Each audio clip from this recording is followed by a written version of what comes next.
every day, I hope to find somebody who I can help to become a better person. And with that definition of how I will measure my life, it's just totally changed the way I think. And I don't want to impose my feeling on all you guys, but I do think it's a great way to think about how will you measure your life, and how does that mesh with how judgment will be given to you at the end of your life. And just be sure that you organize your life so that you do a good job at that metric.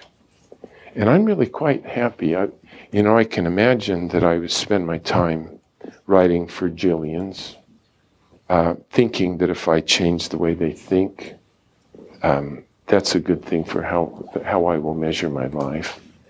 But it is so much more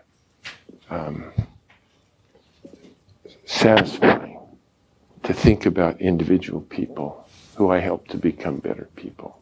We want to thank our sponsor, Next Estate. Next Estate specializes in English-speaking buying, selling, and managing of properties in the German market. They're Berlin-based, and you can find them at next-estate.com. Everyone I have talked to about today's guest has said how great she is, that I love her, and we've had a pre-conversation, and I can say it's absolutely true. She was editor of the HBR, the Harvard Business Review, until 2011, when the topic we're going to talk about today, this book, and the conversation that became this book, changed her life. And she's going to tell us about how that happened. She is a graduate of Cornell University and Northwestern University's Medill School of Journalism. In 2011, she was named by Ashoka as one of the world's most influential and inspiring women. She is also an incredible author and has a new book coming out in the new year we're going to talk about in the new year. But she's here to talk about a book that she co-authored with the star of this series, who is the late Clayton Christensen. She is co-author of How Will You Measure Your Life? Karen Dillon, you're very welcome to the show. Thank you so much for having me and for those very kind words. It's great to have you. I've been dying to cover this book and speak to you, and I wasn't sure because we've covered Compete Against Luck with Taddy Hall, which you also co-authored as well, I have to say, which is another fabulous read, and you've got a new book coming out in the new year. Maybe you'll give us a sneak peek at that at the end of today's show, or the end of the part 2 of today's show, if you're allowed to. But let's get to how this happened, because as I told you in our conversations preparing for today, this book also changed my life. I read this book when my family were young and I was on holidays. I was in a stressful job and it made me see things differently. And I think that was one of the goals of the book, and indeed the goal of many of Clayton's theories, were lenses through which to see the world differently and therefore make different choices. And it definitely worked for me, and I know it worked for you. Maybe you'll share the origin story for us. I'd be happy to, because I had a similar reaction to your vacation moment, but in the midst of a very busy, normal, typical day when I was the editor of Harvard Business Review. So it was, as you said, it was over a decade ago. And I had 2 youngish children as well. And like many people my age and stage of life, I was consumed with my work. My days were very busy. And at that point, when I was the editor of Harvard Business Review, I was looking for an extra article to fill a special double issue we had coming out for Harvard Business Review, the July-August 2010 issue. And honestly, I was looking for something relatively easy to do, because working with academics sometimes takes time and they're very intellectual challenges, but I wanted one extra article to get to the deadline more quickly. So I was looking for something that might be a little different. And in the spring of 2010, it occurred to me that it would be interesting to check in with some of the soon-to-be graduates of Harvard Business School, because that particular class, the class of 2010, had applied to business school when we were still in a very roaring economy. And as soon as they got there, the recession hit and it sort of fell off a cliff. So I was just wondering, being hermetically sealed in the safety of Harvard Business School for 2 years, having perhaps had one set of goals and aspirations when they started at Harvard Business School, had that time in HBS change their definition of success, or what they thought they were seeking when they came out, or how they were going to measure their own success in some ways. So I was talking to students, and I ended up talking to a student who was one of the presidents of the graduating class. And he told me that they had asked Clayton Christensen, who was at the time and remains one of the most respected and famous professors at Harvard Business School of all time. They had asked him to address the graduating class off of, not at graduation, but as a special kind of ceremony, to just have him talk to them. And that what he had said was profoundly moving. He told me a little bit, but honestly, not that much. I just remember thinking, it's Clayton Christensen. It sounds like a kind of valedictory speech, or a kind of go off into the world. I can figure out something to do with that. So I called Clay's office, and I didn't know him personally. I just knew who he was. I had not worked with him. He was just, the sort of famous and revered Clayton Christensen, and asked if I could come over and figure out some way to turn what he said to the class into an article. And what I now know was it was incredibly lucky that he said yes, because he was one of the busiest men in the world. And people were always asking for his time, but he made time for me right away, I think with the next day or within a couple of days. And so as I went to his office, I was, like every editor on a deadline, filled with all the stuff I had to get done. My mind was completely, thinking of how quickly can I get whatever I record in our conversation today into an article? How will it work? What am I going to make for dinner? What about the deadline and next? I was just filled with stuff. And I walked into his office, met him for the first time in person, and put my little digital recorder down in front of him on the desk. And we just talked for an hour and a half, I think. And when I left, when I picked up that recorder and left and thanked him for his time, my mind was totally shifted. I had all the stuff that I walked into that room thinking about was gone.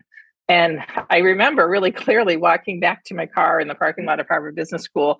And I actually just stood outside my car for like 10 minutes, as busy as I was, as late as I was, as rushed as I was, not putting the keys in the car, just like thinking about what we had just talked about. And so what we'd really talked about was an article, but what happened to me was everything we talked about that he had shared with his students was just hitting me in a really profound way. So what we instantly did or started to do was work on the article. But what really happened was he just changed the same thing that you talked about, changed the way I viewed the world. And the article was the beginning of what ended up being a decade of collaborating with Clay on things. And I changed my entire life.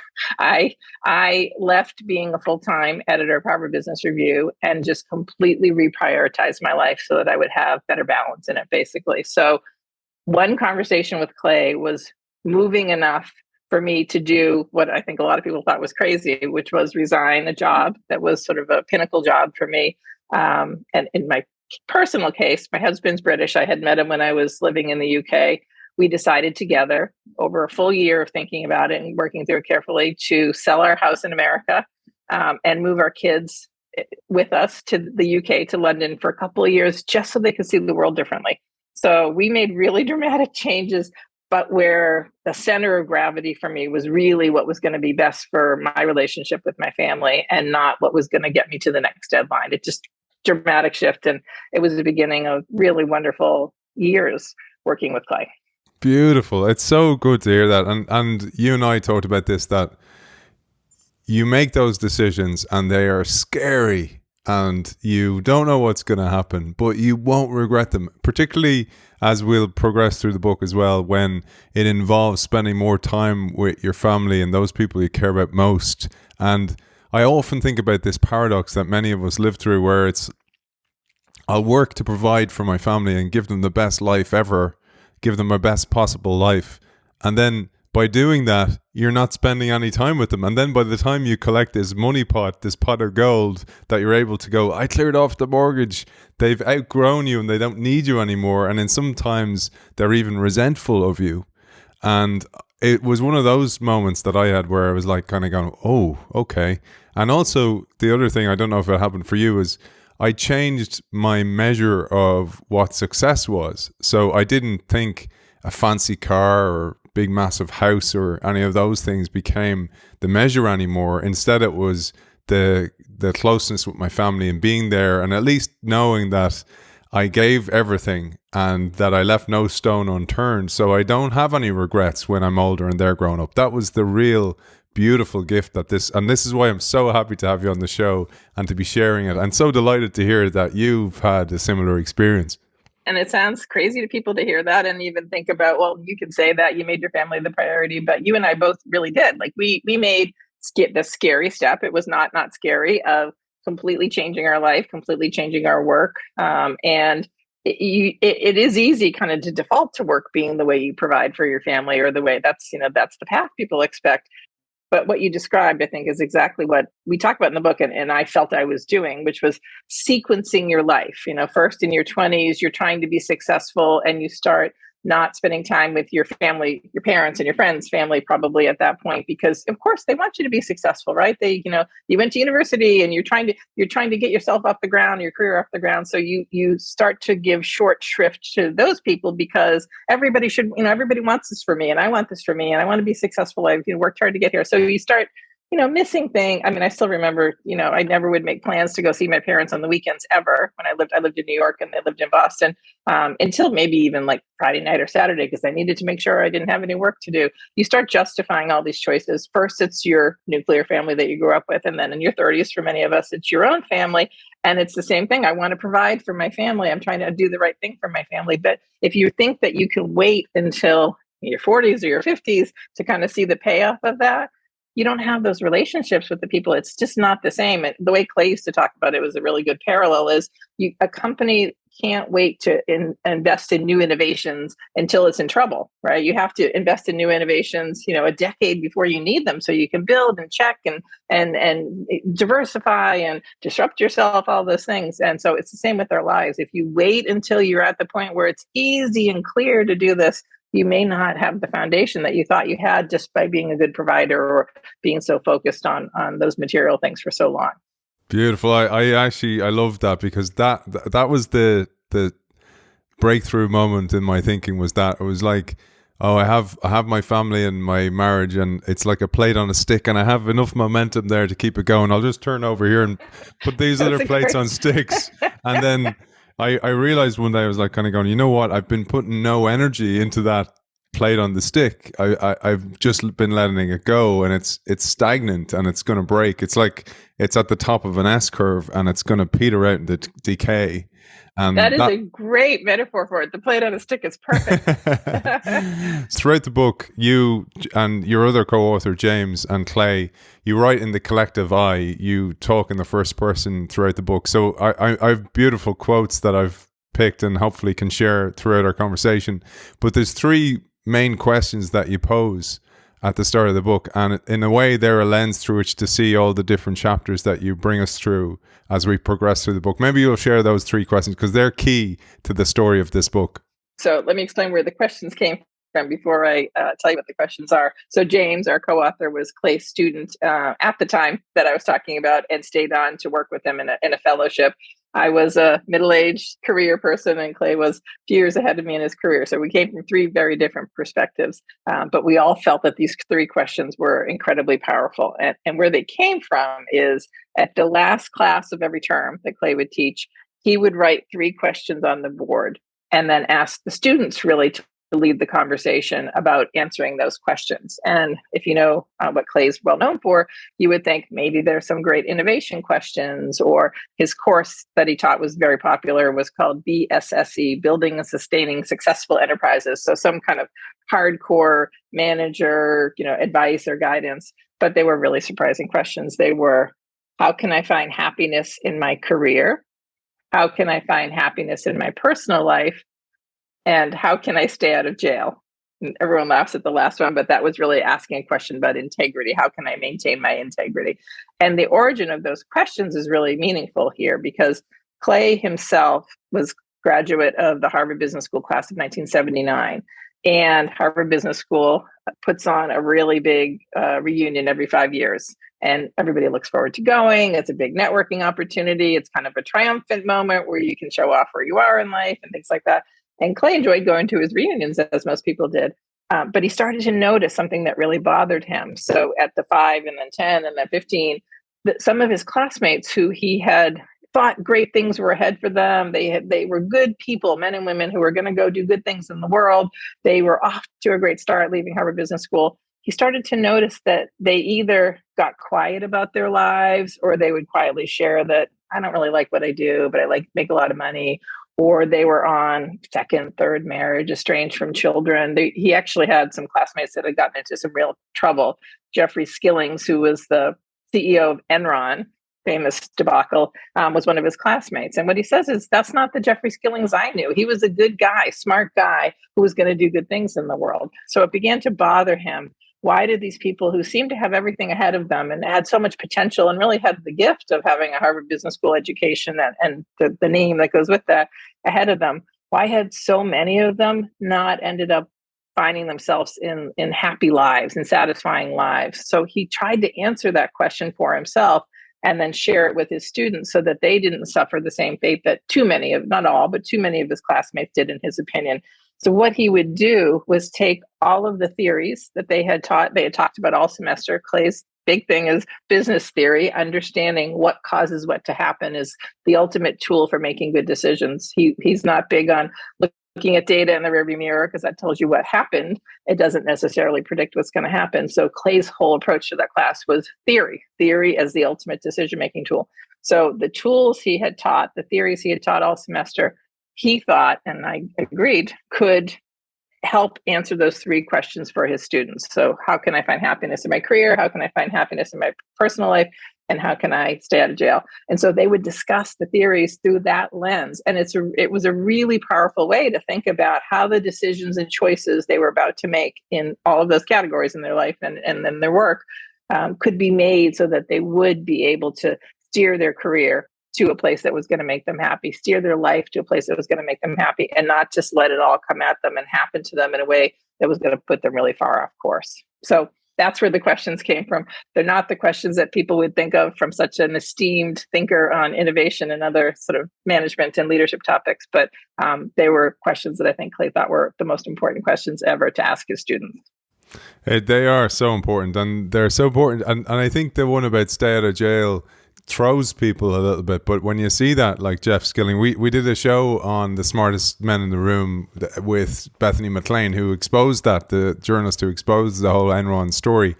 And I was just, I asked myself that many times. I was like kind of going, I wonder how it got there. And like everything else, it's like gradually, and then all of a sudden, suddenly.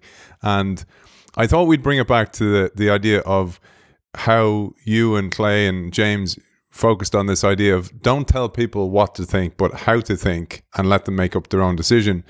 And this even goes back to some of the stories we've covered in this series on Clay of, for example, with Andy Grove in Intel, where he's like, give me the answers. How does this innovator's dilemma thing affect us in Intel? And he's like kind of going, you know what? Here's the theory. Ask the theory. Don't ask me. You understand the theory. And I think that's a trap we all fall into. Like, some of the hats I wear are consultant in organizations, but also I do some exec coaching. And a lot of times, say on the exec coaching, people want a to-do list.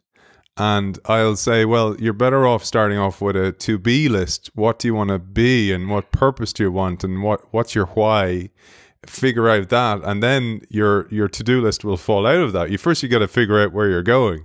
And I think the same with the whole idea of the theory is, if you give people a way of thinking, then because everybody's so unique, like a snowflake or a fingerprint, that then they can actually look through the theory and kind of go, oh, this is how it works for me. And I think that's such an important aspect of the book that you call out early. I think Clay would think of it as the ultimate toolbox, and he doesn't. I can't build it for you, but I can give you the tools so that you can build it yourself. And the fact that Clay, James, our co-author, and I were such different people in such different stages of life. And one good example, I think we mentioned this someplace in the introduction, Clay is deeply religious. James was an avowed atheist, and I describe myself as somewhere in the middle. We had three very different points of view on that, but we all found these tools very helpful to us personally to think about the choices and decisions we were going to make in our life. So the idea of not teaching you what to think, but how to think is really a toolbox. It's a gift because you can apply it in the appropriate ways in your life, in your decisions, and no one else can live your life for you. No one else can make the decisions that have the exact consequences for you. And Clay used to always say all decisions and all theories have to be applied in context, right? What are the circumstances in which this is the right way to think about this decision? This is the right tool. And they're not all the same for everybody, but you have all of those theories, those tools to kind of say, this is the way I want to think about this. I'm going to think about it through that lens, or that is the way. That becomes, we got described when the book originally came out, I think it was in the Financial Times, as the ultimate self-help book. And I thought that was a good way to think about it, because we weren't telling you what to do the way a lot of self-help books were. We were, I think, helping you to think about helping yourself to make these choices and decisions for yourself. I'm going to totally dumb it down to my level now, Karen, because the way I thought about it was, did you ever see the movie Predator with Arnold Schwarzenegger? Yeah, I did. So you know the way the Predator has different ways of seeing, so you can see ultraviolet light, etc. I often think about that. Like, you can look at the same thing and see it entirely different through a different lens, and that's what the theories provide for you. And then on top of that, you have the neurodiversity of the person doing the seeing, and then the circumstance they're in. So there's so many different elements here that understanding the theory makes it really useful. So maybe now that we have kind of set up the context, we can start to look at some of the chapters and some of the questions that you identified throughout the book and examine through the different lenses. One of the ones that is so elusive for so many is how to find happiness in their career. So many people are disengaged in work. Many different Gallup surveys show us that.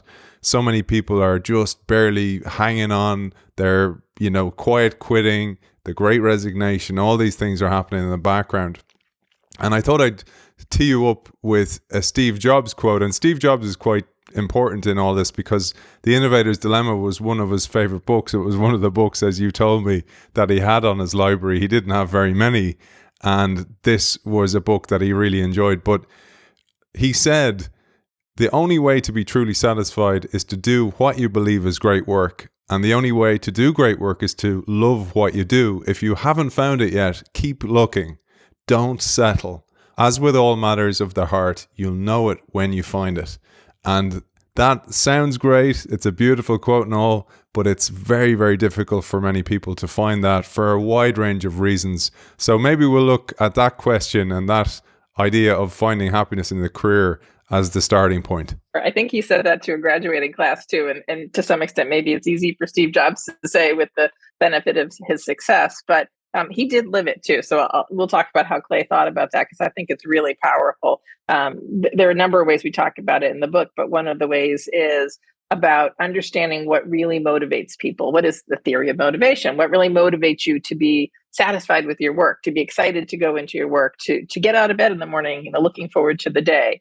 And we reference an article that was a very popular article in Harvard Business Review years ago by a psychologist called Daniel Hertzberg, where he identifies the way people make decisions in motivation differently than the rest of us might.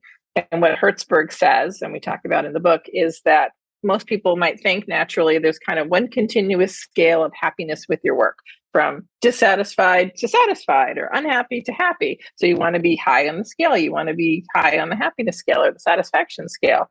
But Hertzberg tells us, and this is just feels so true in my experience, that there are two different scales that play into how we feel about our work. And he called them hygiene factors, a scale of hygiene factors, which I'll explain in a minute, and a scale of intrinsic motivators, which I'll explain in a minute. And if you understand that maybe there are these two separate things at work as you're making your career decisions, or you're thinking about your job or your path ahead, that may make you cause you to make totally different decisions in your career. So how would that be? What would the difference be? So hygiene factors are the things that I think most people think about when they're making job decisions, or they're thinking about their progression in their job. I always say that they're the things you can see on a resume. Is it a fancy title? Is it a company that people will be impressed that I work for? What are my perks and benefits? Do I get a good office? Is the salary, a certain level? Are all the things that will make me feel like I have a prestigious job part of my work?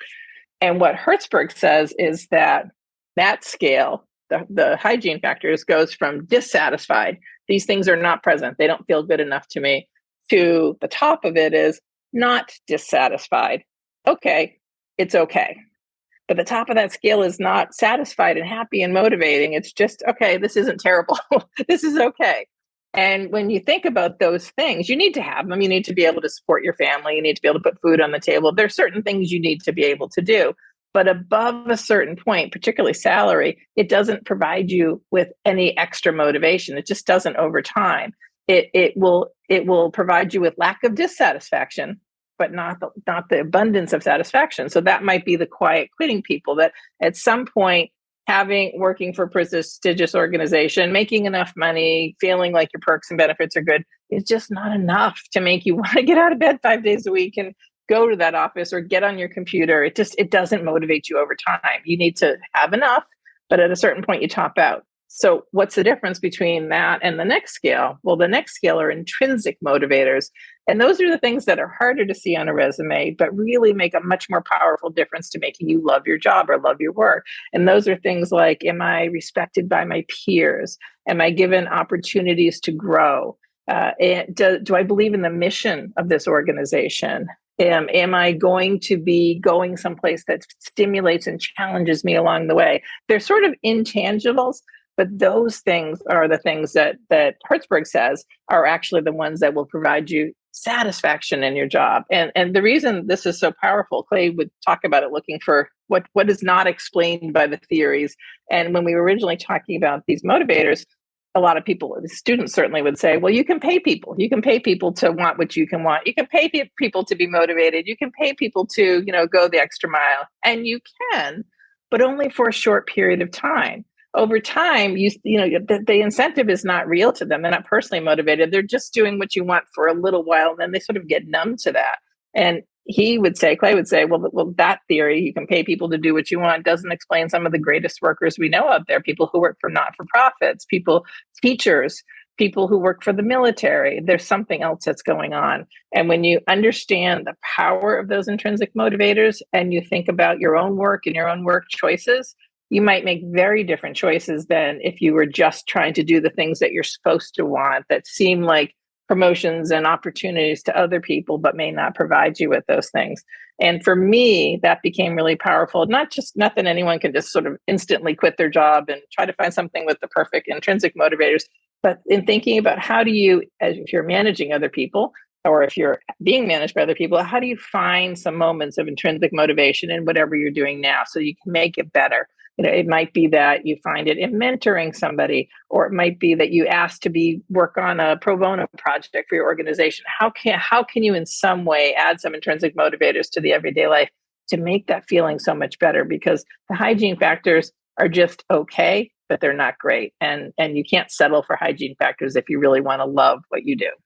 And it takes time, doesn't it, Karen? Like, I think, one of the things that happens when you are either a recipient of executive coaching or as a giver of executive coaching, or even those moments like you had with Clay, is that when you do have those meaningful conversations and you start to ask real questions, and then you give it time to gestate and marinate in your head, you do change direction. And sometimes you get a bit of stick as this as an exec coach is like, oh, you coached their person and they left. and you're kind of going, well, their life is better now as a result of that. And they're kind of going, that's not what we wanted, more out of them. And I was like kind of going, well, that's what happens.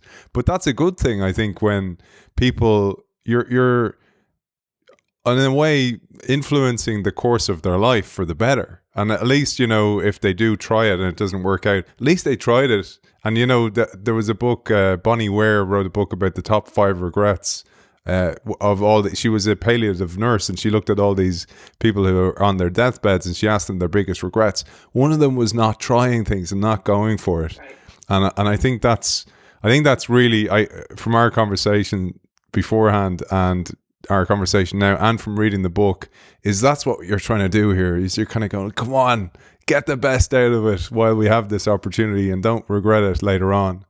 And there's a piece I just pulled here as an example or quote, because you say the theory of motivation suggests you need to ask yourself a different set of questions than most of us are used to asking. Is this work meaningful to me? Is this job going to give me a chance to develop? Am I going to learn new things? Will I have an opportunity for recognition and achievement? Am I going to be given responsibility? And these are things that will truly motivate you. Once you get this right, the more measurable aspects of your job will fade in importance. I think that's a really key point, and maybe you'll elaborate on that. I definitely think that. In fact, as I guide young people who come either hear me talk or even my own children, I suggest to them that those are questions to ask when they're looking at a job, and even asking those questions out loud, because those things are so powerful and can make the difference between, barely, taping your eyes open to get through the 8-hour day or 10-hour day, whatever it is, and actually finding moments to feel like this is exciting and feeling like this is an opportunity to grow. I just think that we don't stop to think about what's going to make us happy. These questions, they're not the definitive questions, but they give you a frame for thinking about it. If we just let sort of the rest of society tell us, what's supposed to make us happy, what success is supposed to look like, and you never stop and think about it for yourself, you're not going to be able to have good answers to those questions. And I think too many people, especially people who are hardwired to be high achievers, just think there's supposed to be a path they're supposed to be on. And some of those questions, or making career choices that might not feel as glamorous to outsiders, may make them feel like they're not succeeding on society's terms. But why Clay always wanted to talk to his students about this is, it's true. Once you get out into the world, there's just so much coming at you. Life is busy and full, and you have your own family, or your career kind of consumes you. And if you don't stop to ask these questions of yourself, you're just going to let things happen to you versus having the opportunity to shape yourself and shape your career.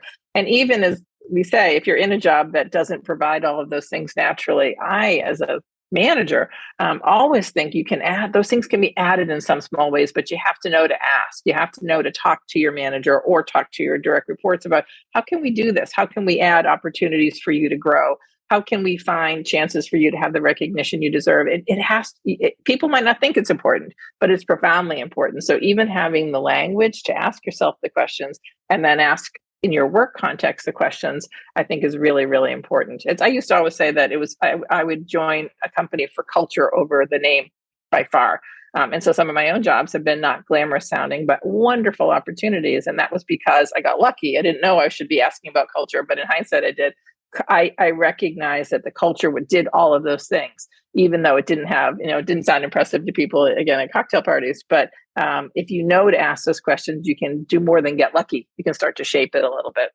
I think that's such an important point, and a great segue for what we're going to talk about next, which is the balance between calculation and serendipity. And because if you go off the beaten path, there's so much pleasures to be found there. I often think of the story of, like, if you think about Little Red Riding Hood and all these stories, they were warnings. Don't go off the beaten path, especially if you're a young lady. Don't go off here. There's wolves that'll, have their way with you. You better be careful. And that's just embedded in society in so many ways. It's like conform, stick to the path, etc.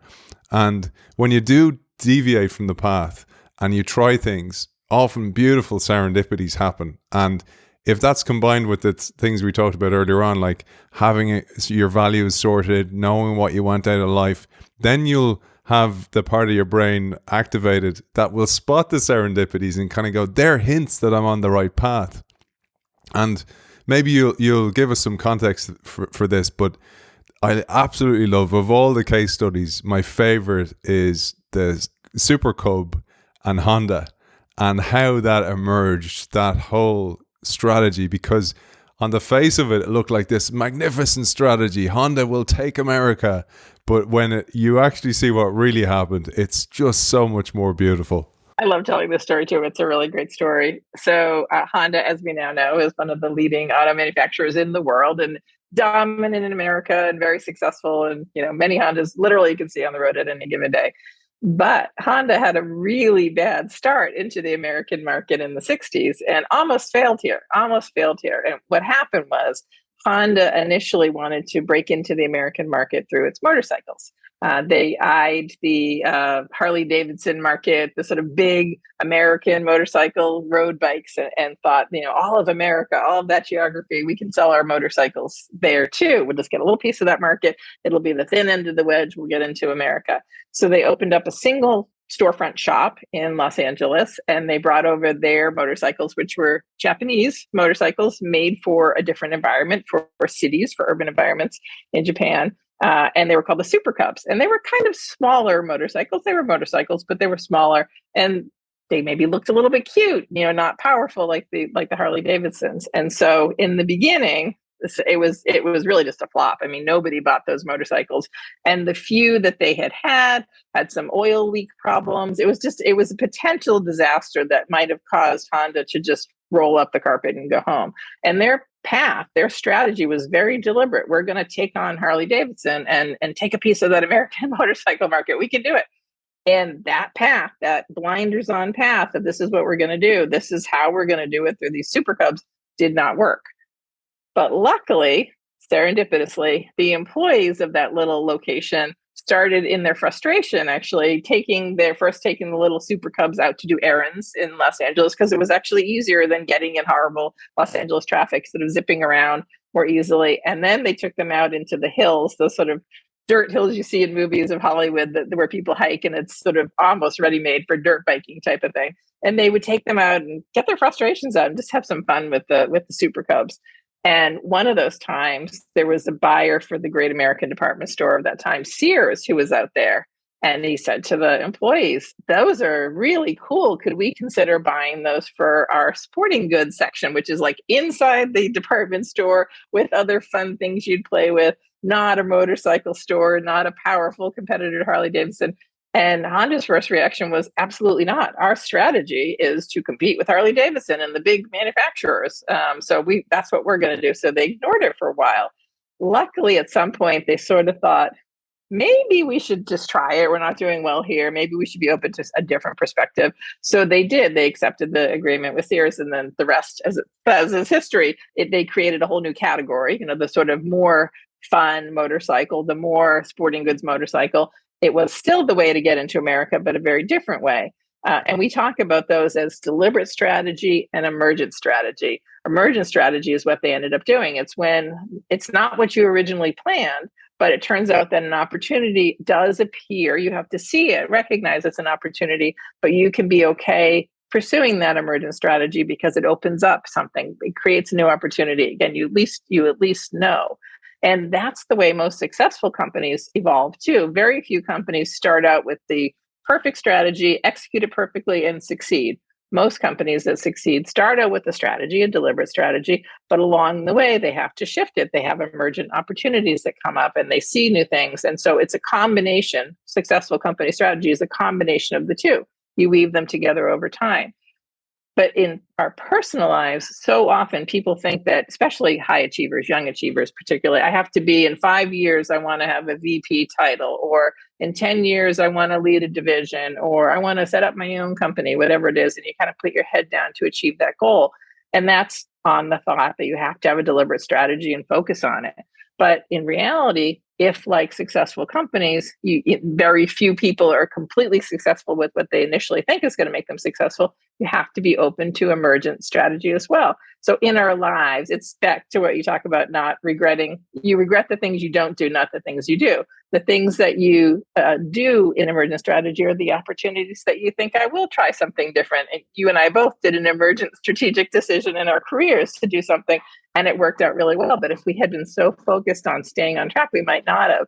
And it's important for people to understand that it's not only natural and normal, but it's actually important to succeeding to understand that strategy is a combination of emergent and deliberate together. There's a quote I loved. I mentioned the writing here, and I love your writing, and I love how you bring these theories to life. And there's a quote here that I have to share. It says, "The process of strategy then reiterates through these steps over and over again, constantly evolving. In other words, strategy is not a discrete analytical event, something decided, say, in a meeting of top managers based on the best numbers and analysis available at the time. Rather, it is continuous, diverse, and unruly. Managing is very hard. The deliberate strategy and the new emerging opportunities fight for resources. On the one hand, if you have a strategy that is really working, you need to deliberately focus to keep everyone working together in that right direction. At the same time, however, the focus can easily cause you to dismiss as a distraction what could actually turn out to be the next big thing. That is the dilemma. That is what happens in organizations. I've established this thing, which started off as emergent, but now is deliberate because it's returning investment. And as a result of that, some guy or girl in Sector 7G comes forward and go, hey, I got this idea of where we can go on the dirt hills and these super cub things. And you're kind of going, shut up, we're making progress, we're going over here. That's what happens everywhere. And I'd love you to elaborate on that, because it really is still persistent and pervasive in so many companies. That's exactly what the innovator's dilemma is, which is the incumbent company, the successful company, the company that has succeeded on this deliberate strategy, gets so used to that success and the profitability of what it's doing that it doesn't want to do anything that will disrupt it, that will make that not happen. So it's very difficult to be ambidextrous, to be continuing to focus on the things that got you there, that are working, that are successful, without recognizing that because of the process you just described accurately, that is messy and dynamic and changing, that means you have to be simultaneously looking for those emergent opportunities and deciding how and when can you pursue them both until it becomes clear what the next deliberate path is. And so it's very hard. It's very hard for managers to know that the Sector G, I love to say that, whatever, the person with the let's take our super cubs into Sears and the dirt bikes, that's a hard conversation to have. But it's important to have in the recognition that, again, all innovation is dynamic and nothing stays forever. And we talk about in some of Clay's other works, the different forms of innovation. There are efficiency innovations, things that sort of make it cheaper to get it out or get it out to the product out to market faster. That's when you see people moving their factories to other countries, for example. There are sustaining innovations that you buy the newest iPhone, that you change, upgrade the color. It's more or less a product or brand you like, and it will keep customers there, but it's just sort of keeps you sustain your clients. And then there are really market creating innovations, and those are rare, the ones that actually create new opportunities for you, totally new sources of revenue, totally new markets. And that is the hardest for people to see and commit to, but it's also the one that has the most power to be transformative. So understand, again, asking the questions and understanding that those two things are always going to be competing, and recognizing the value of emergent opportunities and perhaps finding ways to not dismiss them because you're so focused, while still staying focused on what is working for you now. That's the dance. And that's how great companies succeed, is they understand how to do that dance, and they understand that both parts of it are important. I let you know we had Rita McGrath on for part 2 of this series where we talked about discovery-driven planning, because that was something that Clay, it was a lens through which he saw things as well.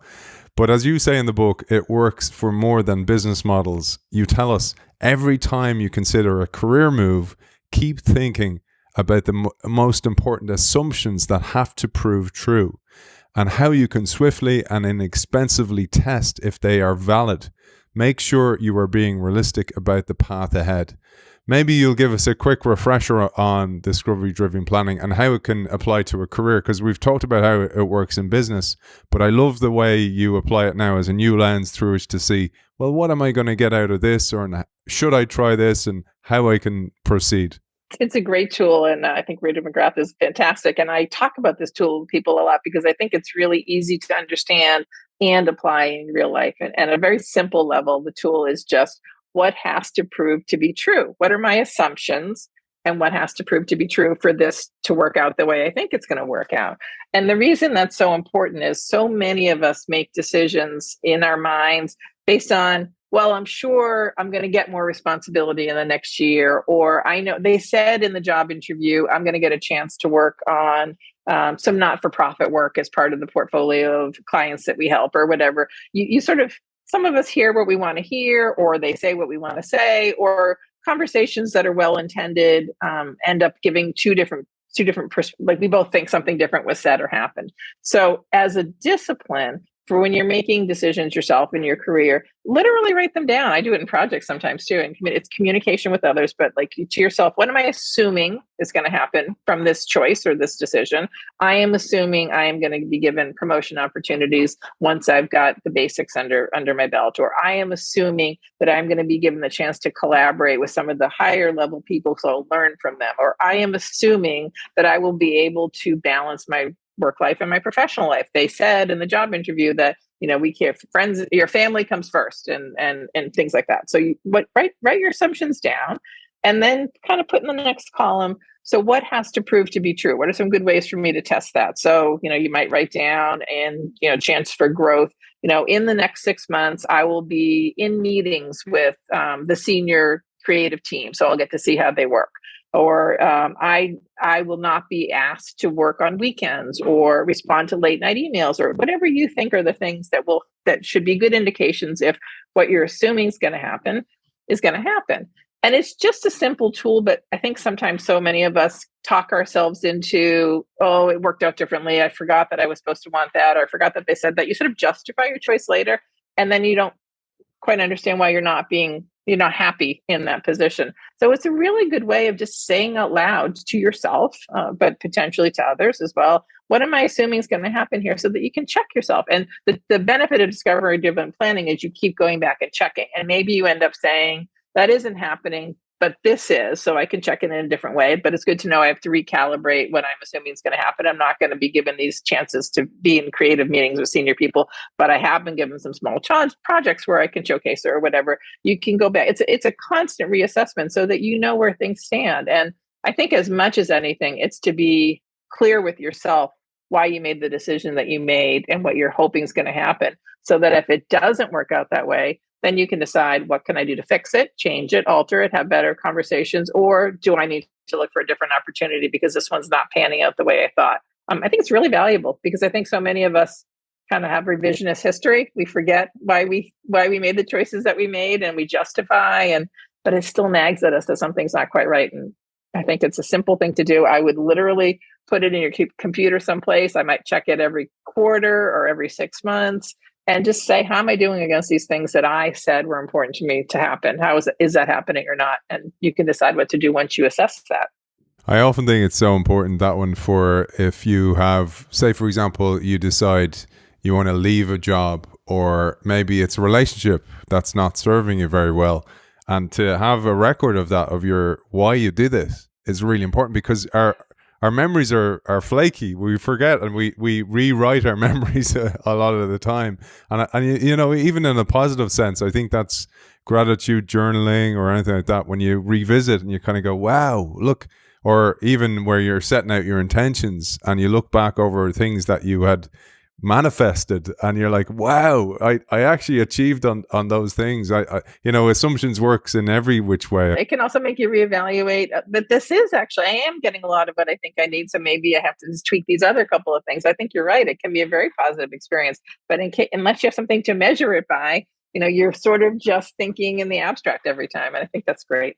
And one of the ways we can measure that is, if you think that your strategy is your strategy, really you say, well, you can measure that by where you put your resources, because that's where you tell how a strategy is a strategy, and if you're actually implementing it.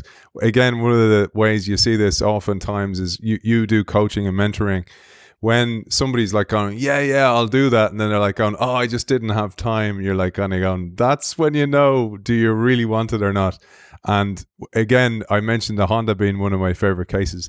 The other one that exposes this the most is the Sonosite case. And I'd love you to share this. So this is the one with the famous meeting where the CEO goes along with the sales team, with one of his killer sales team, and discovers what's really going on. It's a great case. And Clay used to talk about that in class, and it was a really fascinating way to look at why things happen differently in organizations than you think are supposed to happen. So this is a case of a company called Sonosite, which made portable ultrasound devices.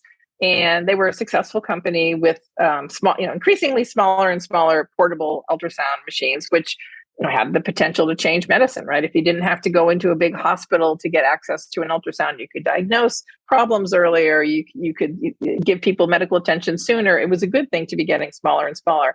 They had a very successful model from memory. It was like a $10,000 machine. I think it was called the Titan, that was selling very well. And the salespeople did really well selling that machine. But then they invented an even smaller, really truly handheld one. I think it was like the size of a briefcase or something like that. And the CEO, a guy called Kevin Goodwin, was really excited about the potential for this smaller, truly handheld machine. to change the world, because you could take it out in rural locations, remote locations all over the world. You could give people medical help if you had the ability for a doctor or a nurse to just pack that and go, as opposed to having to wheel it in on a big cart or whatever. So he was really excited about the potential of this truly handheld one. And he started to notice that in spite of him declaring this is going to be our priority to sell these handheld ones, they weren't selling that well. And they had great salespeople. And they had revved up the sales team. We've got this new truly portable one. So he asked to go along on a sales call with one of their top salespeople to just see how are customers receiving this. Why is this not, why are people not more excited about it? It was cheaper. It was truly handheld, maybe not as good, but it did the job for a lot of things where you wouldn't have any other alternative. And so he went on a sales call to pitch the new handheld machine. And the sales guy went on and on about the bigger, more expensive model, the $10,000 model. And Kevin Goodwin kind of leans over to the guy and quietly says, tell him about the handheld. And the guy's like, yeah. And then goes on and on about the more expensive model. Again, this guy's a great salesperson. He's sitting there with his ultimate boss, the CEO. He still doesn't talk about it. Kevin Goodwin leans over again. It's like, get the handheld out there. And yeah. And he keeps talking. And he's engaged client, talking about all the cool things about this new one. And it takes Goodwin 3 times before the guy actually responds and takes the handheld out of his briefcase. And we're like, what's going on? Is that just complete insubordination? Does he not think much of the CEO? None of those things were true. The strategy that Goodwin had told everybody was the company's strategy was not matched by all the various incentives for those salespeople. And the most obvious one was that guy made a commission on his sales, and selling one $10,000 model was far better than having to sell 10 $1,000 models of the lesser one.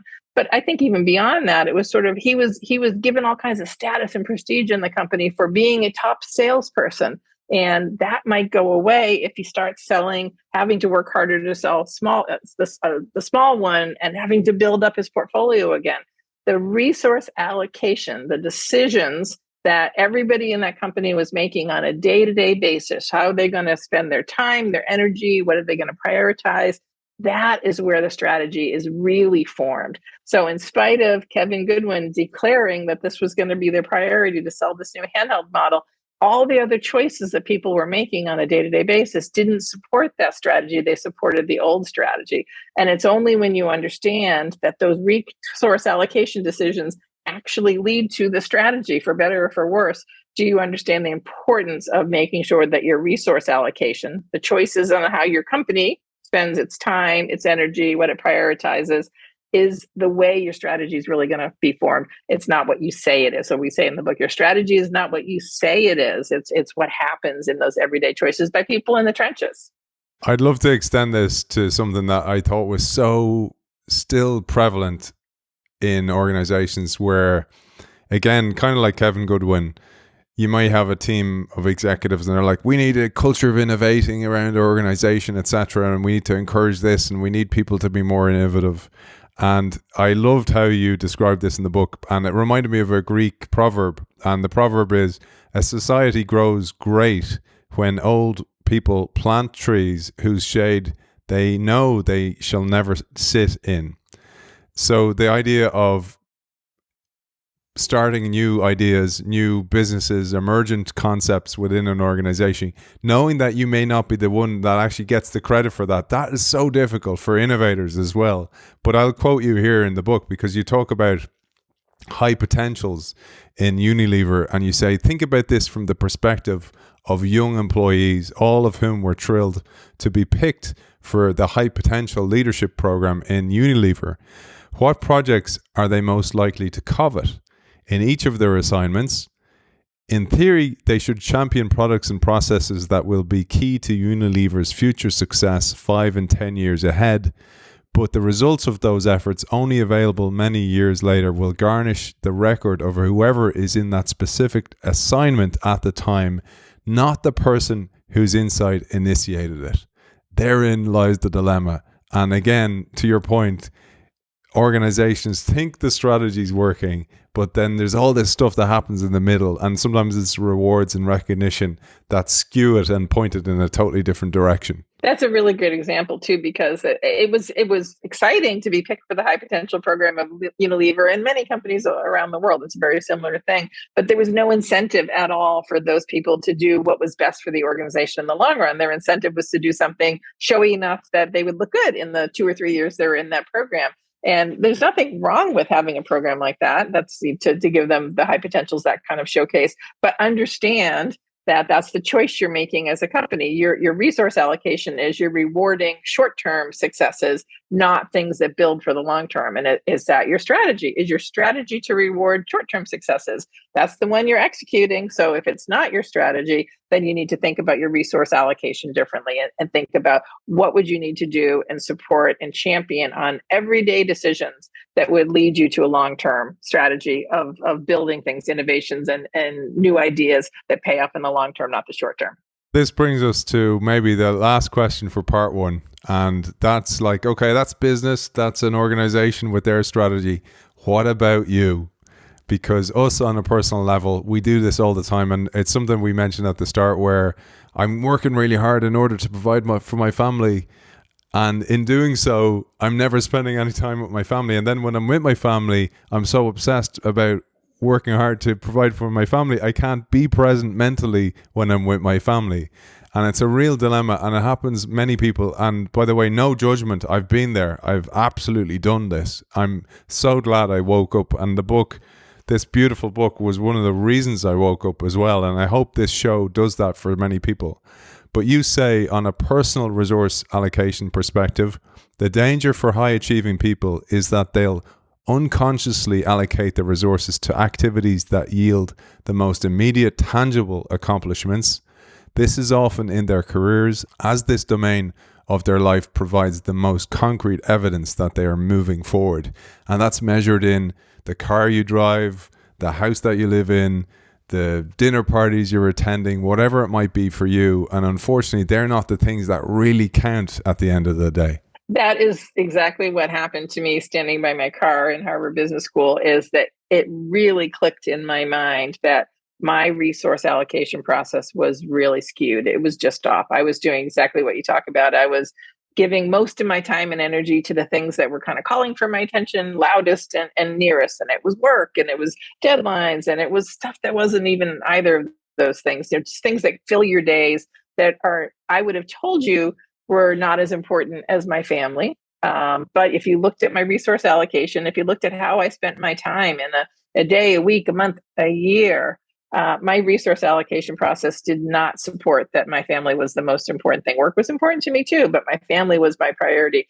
And that just wasn't true in terms of how the strategy I was building for my life. And I look back and laugh at it now, but you talk about, again, no shame. I was in that zone too. The first article I wrote for what was then the new Harvard Business Review Online, hbr.org, was a personal article called Confessions of an Unrepentant BlackBerry Addict. And I wrote the whole article just talking about how having a BlackBerry in eyesight at all times, so I could see, I gamed it in my family. I could put the BlackBerry on top of a particular bookshelf and see when the light went on and there was a new email. So I could casually go over and do it. That made me feel more relaxed and more in control, and I could be more present with my family. But it just really wasn't true. I was just never not as fully present with my children, particularly as I wanted to be. My resource allocation process was just wrong.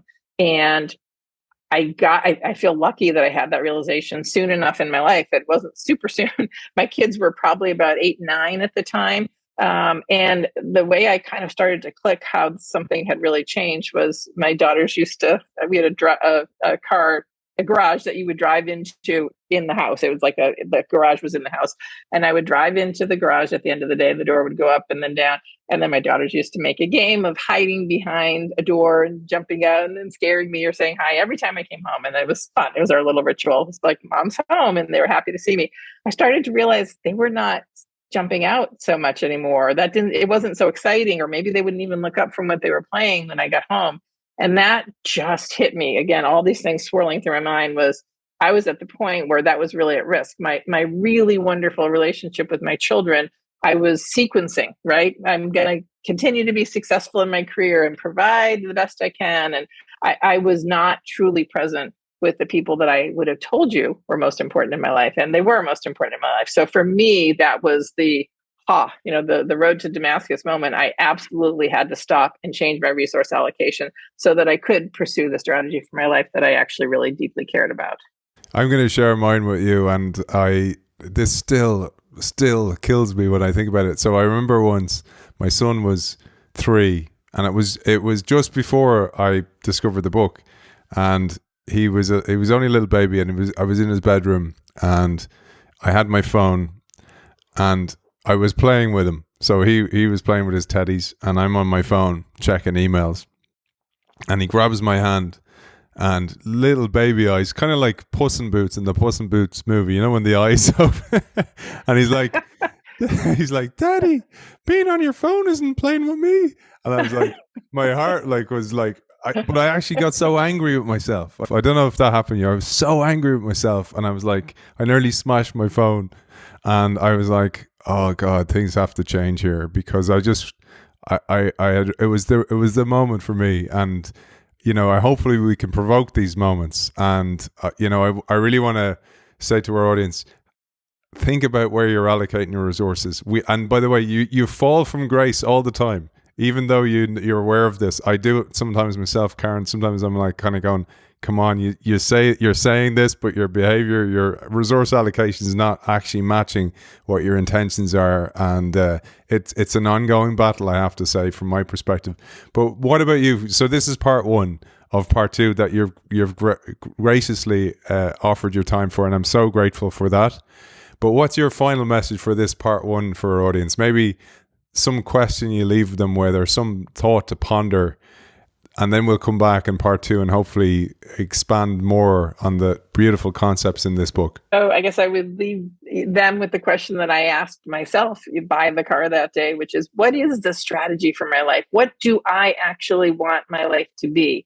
And I don't know that I had articulated it to myself. I kind of had vague thoughts, and like everybody, you say it's your family, but you're really jazzed by pursuing your career or whatever. But when I stopped to ask myself that question, which is what Clay would ask his students, is think about, what is the strategy for your life? What strategy are you trying to pursue? What are you trying to achieve with your life? When you ask yourself that question, and your answer may be different than mine, but until we've asked ourselves that question, we don't know either of our answers. Until you have that question, you can't know how to do the resource allocation right. And you can't know what's going to be the right choice for you to make when you're faced with decisions. So asking yourself the question, what is the strategy for your life? What are you trying to achieve for your life, is a really important first step, because until you know that, you don't know where you're steering. And so for me, that was a really important smelling salt moment to start to answer that question for myself. And it took a long time to get to the right answer. And again, it's a very personal answer for everybody. But once I knew that, it became much easier to make decisions and choices. So I leave your listeners to ask the question of themselves, what is the strategy for your life? Fantastic. And Karen, for anybody who wants to find you, where's the best place to find you? I love linking in with people on LinkedIn, and I'm also have my own website, karendillon.net. Author of How Will You Measure Your Life, Karen Dillon, thank you for joining us for part 1. Thank you for having me. We want to thank our sponsor, Next Estate. Next Estate specializes in English-speaking buying, selling, and managing of properties in the German market. They're Berlin-based, and you can find them at next-estate.com.